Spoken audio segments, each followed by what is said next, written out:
To be joined by Crista Cullen, Olympic gold medalist, for which you won an MBE, winning a gold medal in Rio 2016. But it might not have been that, Crista, might it? You retired after winning a bronze medal with the Great Britain team in the London Olympics in 2012, and at that stage you'd won most of what there was to win in hockey, with medals in the Commonwealth Games, European Champions Trophy, etc. So first of all, what caused you to come back? And how was it different when you came back? What was the thing that made the difference between bronze and gold? Well, I think firstly, thanks for having me along. Of course, culture has been a massive part of the journey for us as Great Britain hockey. And I think the first thing is, Neil, the important thing here is we come from failure. So if we go all the way back, I was lucky enough to be part of 4 Olympic campaigns. So for the Athens Olympics, we didn't actually qualify. Beijing, we came 6th, which deemed a failure by not making the semi-finals, no matter our world ranking. And then obviously, as you point out, London 3rd, and then Rio 1st. So it was quite a journey, most of which we did with the same management team, actually, coincidentally, unlike football, where it's sort of fairly transient. A manager's in 1 minute, out the next. It's very different in the hockey world, where there's kind of this buy-in to sort of empower the leaders, both within the group as athletes, as well as, of course, those at the helm of the coaching.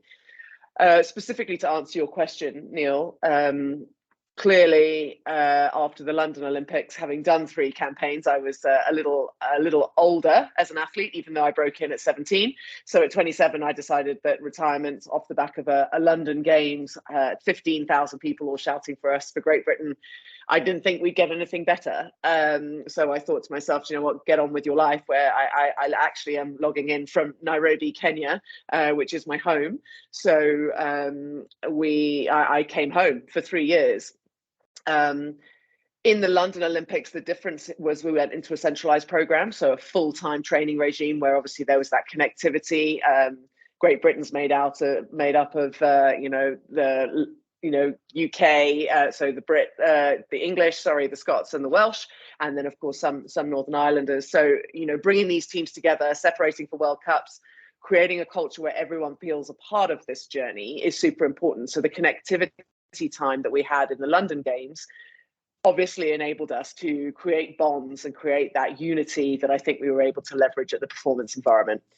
That then only culminated because we had nominated that we'd win an Olympic medal in either gender. I come from a very gender neutral sport, and I'm very proud of that. So the women won bronze in London, which secured funding for the Rio Games.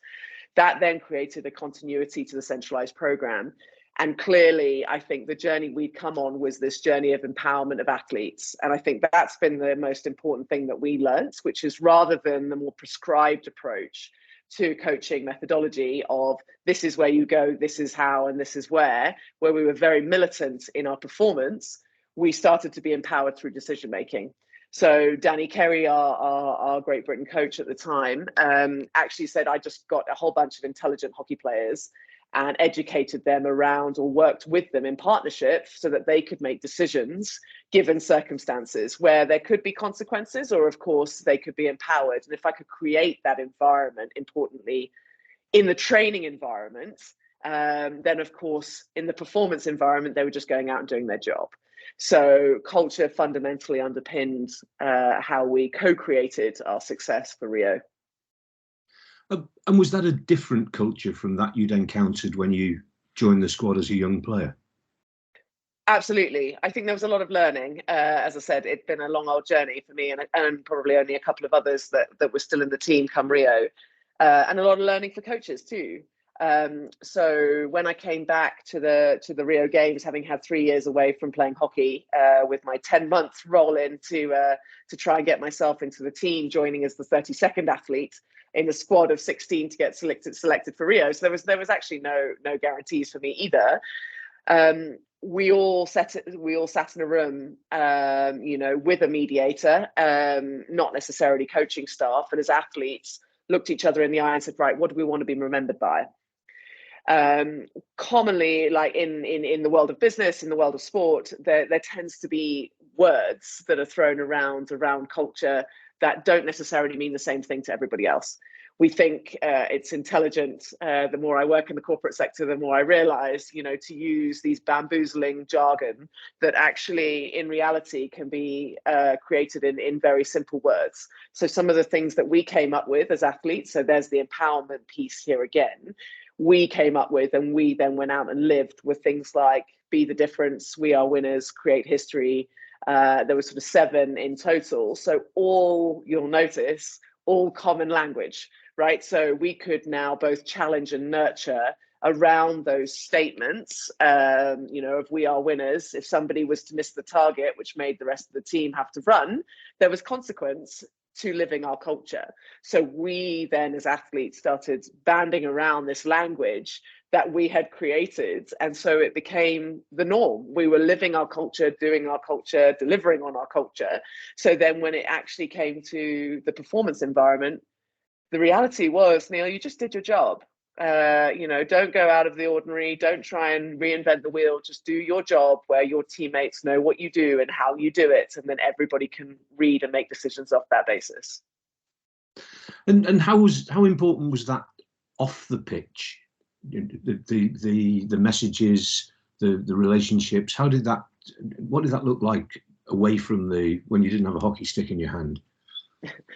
Well, of course, 32 athletes, or sort of women, aged between sort of 22 to about 36. It's an interesting group of people that are sort of thrown together on a daily basis in a full-time, semi-professional environment. The reality is, of course, you're not going to get on with everybody absolutely perfectly, right? You've got to appreciate everybody's individualism and everybody's differences. And I think that's part of being a team. You may not always have the same opinion as someone else, but ultimately, if you all feel heard, I think that's also equally as important. So what we did as well, Neil, more off the pitch than on it, was stamp out hierarchy. Clearly, in the world of sport, we have a cap mentality. The number of appearances you've made, therefore, culminates into something where suddenly you're a big star. When actually, some of the new kids on the block come with a lot of fire in their belly and unique skill sets that can be so valuable when they're unpredictable, right? You have players that come in that can't suddenly create something out of nothing as youngsters with no fear. And I think that also ultimately, creates a better environment for some of us slightly older athletes to embrace. And so I think off the field, that willingness to allow vulnerability, and it's vulnerability and this kind of psychological safety environment that I speak about often is really important, so that people feel willing to share. Just because you might have an off-the-cuff idea or a slightly left field way of doing something doesn't make it wrong. And so we created off the field an environment of stamping out hierarchy, so that there wasn't this eligibility of how many appearances you made that therefore gave you the top echelons of having an opinion. We were equally valued across all of the different deliverables. And then on the vulnerability scale, allowed people that opportunity on an individual and on a collective basis to be able to feedback as to how, why, what they felt, and ultimately what they look like when they felt in a certain way. So that then in the performance environment, if somebody was, for one reason or another underperforming, we're all human at the end of the day, the rest of the team then knew how to help. Because somebody's traits or things that they tended to do were not what we were normally used to. So we could take the cues in order to support that athlete to work their way out of non-performance, to get back on the line, as we called it, and start delivering for us. And if we knew what to say, how to say it, in a way that would appeal to that person, because we've taken the time, Neil, to understand that person, then you're living your culture, right? Because now every individual matters, and every individual in a performance environment is then leveraged to the best of our ability as the collective to get the output that we needed.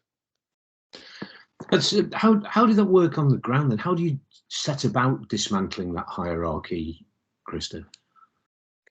It takes buy-in, Neil. It takes buy-in and a lot of conversations and commitment.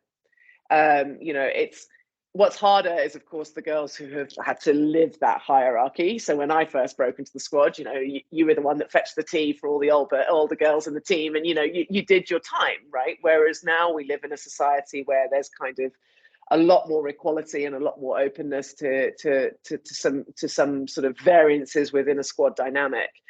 So it took decision making, yes, from the leadership team, also from the management team, where we, I think, came up with the more so the idea of how do we get more heads who living this dream together to start actually feeling like they can voice their opinions.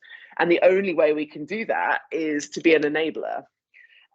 So to rather than feel that people, restricted just because they were on, their first few caps, we as older girls then would go to those athletes and actually say, do you know what, it's absolutely fine. You guys can deliver on whatever it is, or deliver what it is you want to say, and you'll equally be heard.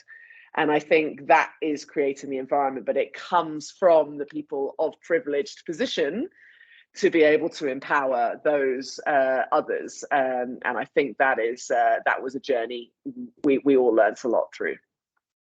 And is that a question of the experienced players? There you are, the grand old lady of hockey at the age of 30. Whatever.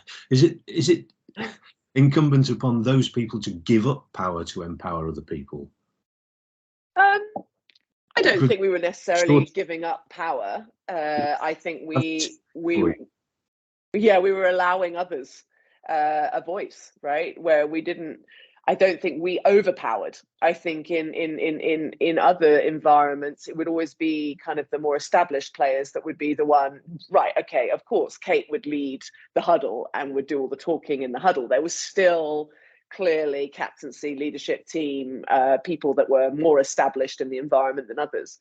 But I think we relinquished that real hold on kind of trying to have the dominance, and slowly allowed sort of other players to come to the fore. And I think then there was that appreciation of different personalities, introvert, extroverts, and of course all of the different dynamics of that environment were then all kind of brought to the forefront, and we were able to then, of course, leverage ideally performance, which is ultimately, if we're all united in getting the best out of each other, which ultimately is what we're trying to do, how do we create that environment and create buy-in? It's through trial and error, right? Put people in scenarios, sort of make sure they feel comfortable firstly, and that's that psychological safety element, and then allow people in to voice their opinions.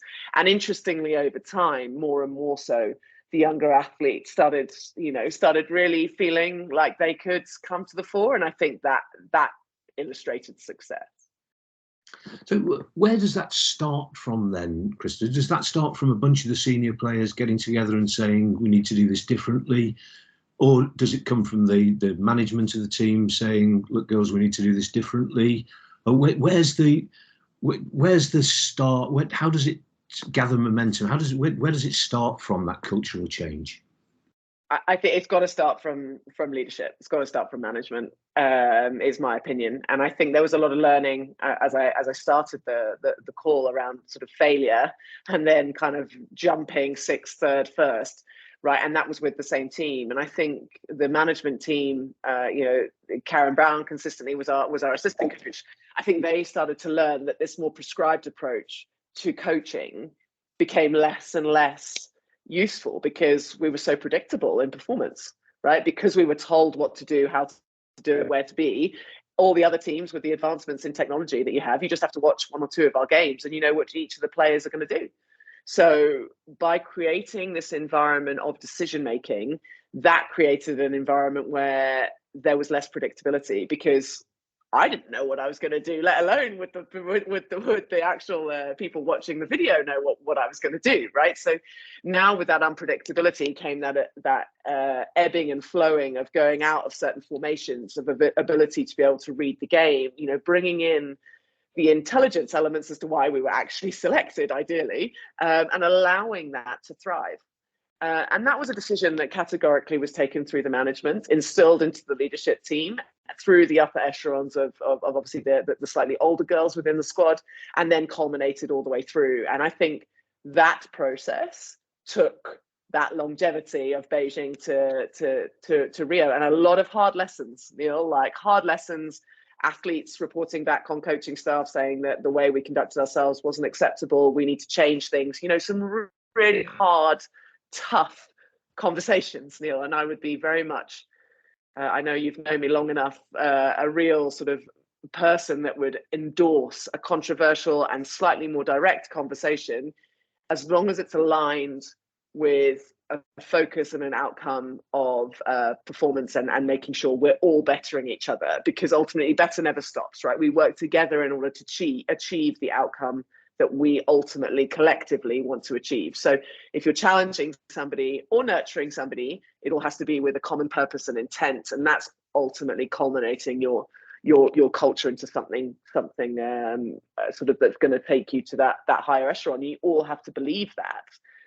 And that is a journey to get that belief instilled and kind of work that through.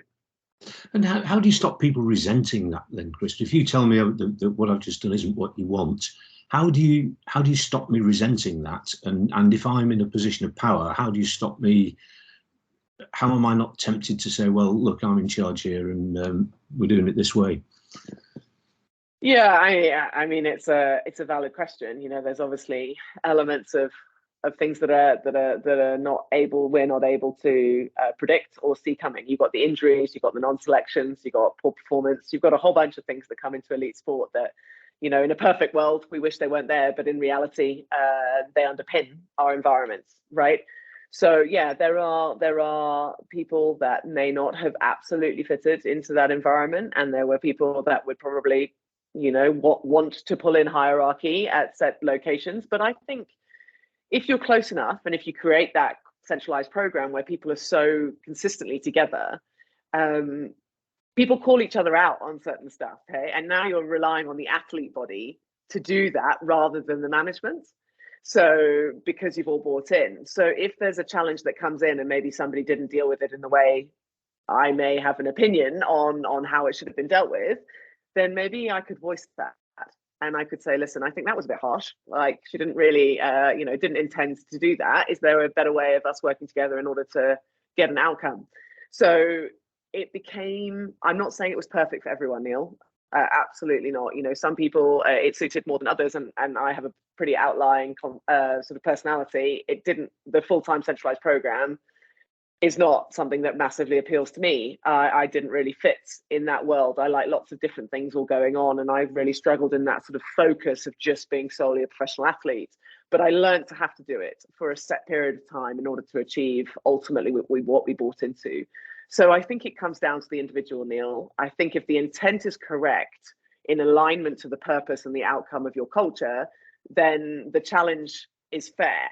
And so sometimes you have to try and take yourself a step back from the environment and the emotive elements of course, the challenge that's ahead of you. And then either make a decision. You sit in the corner, feel sorry for yourself, or you dust yourself off and get on with it, right? The challenge is coming because we ultimately want to be the best team that represents at the pinnacle of sport. As long as it's aligned with that, then I think it's fair.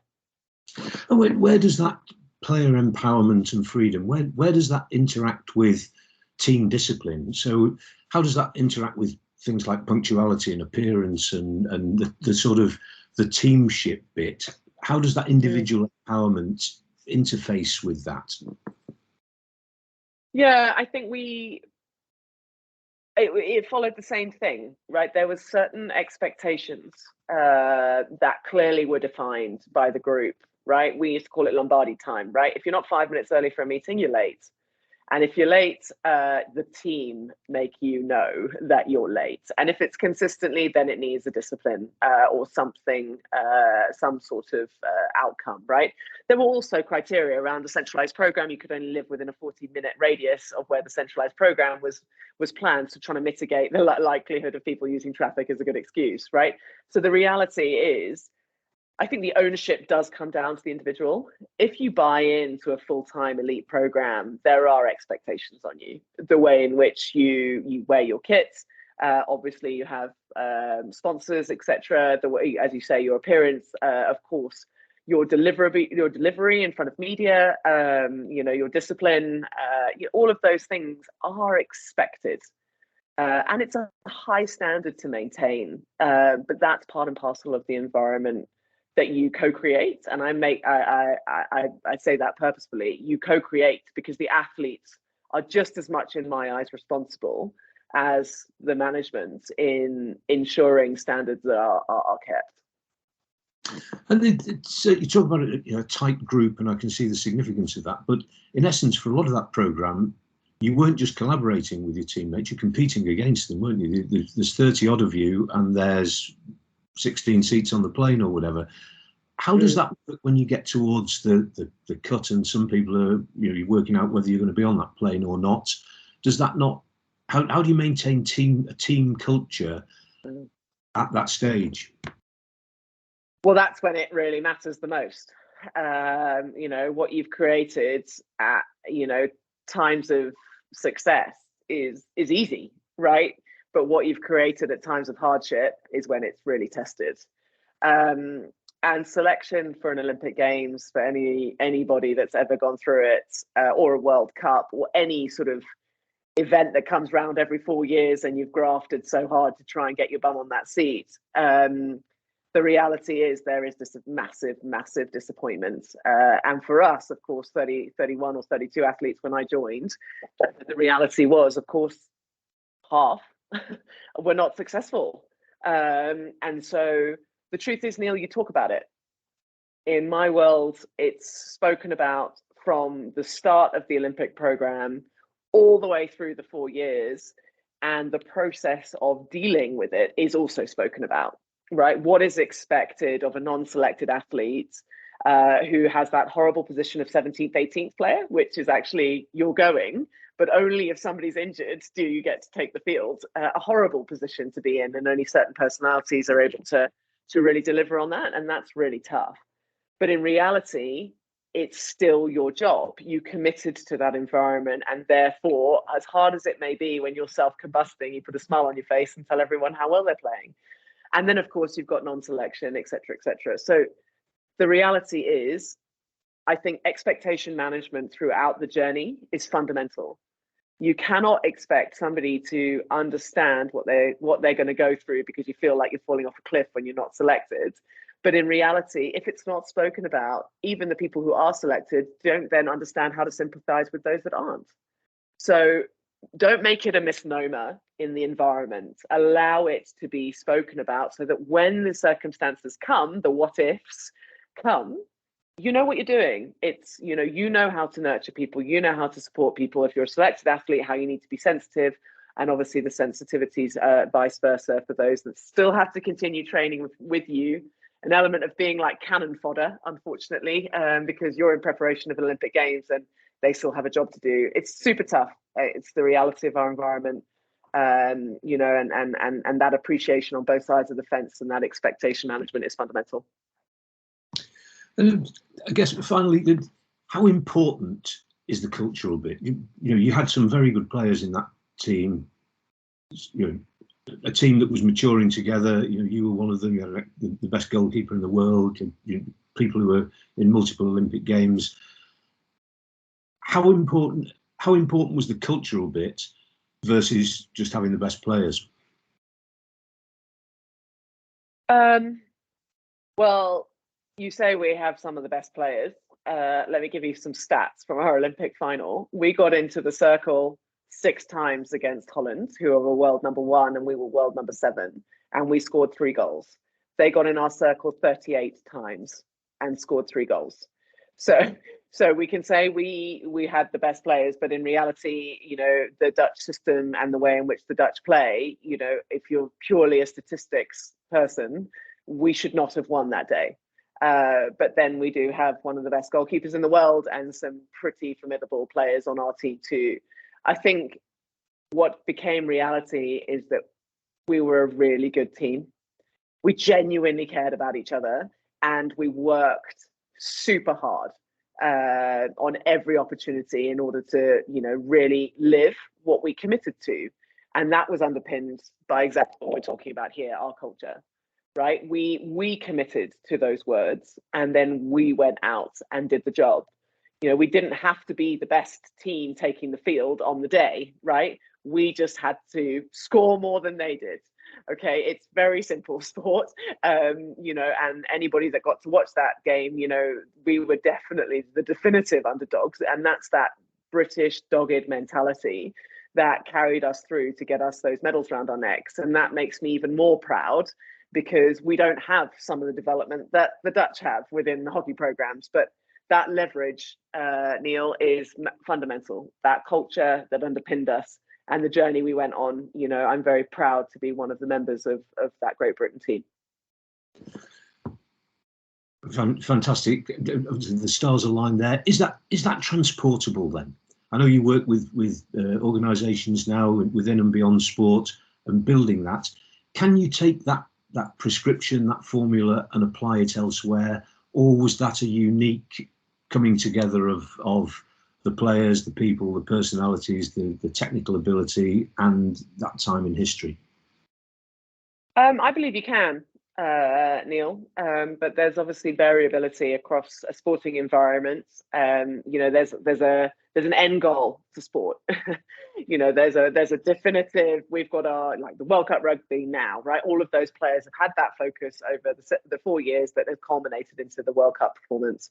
So, in the world of business, you got your financial, your annual year that keeps coming round, right? It's not going away. It's still coming round. And so how do you create a culmination in a target? And that is how I believe C-suite staff need to create an environment which actually enables people to come together in a common purpose, because there has to be reward. There has to be these little things that you tend to gain so that people feel fulfilled. If we create an environment where people feel that they're part of and a value chain and able to feel empowered and their voices are heard, then we are co-creating something amazing.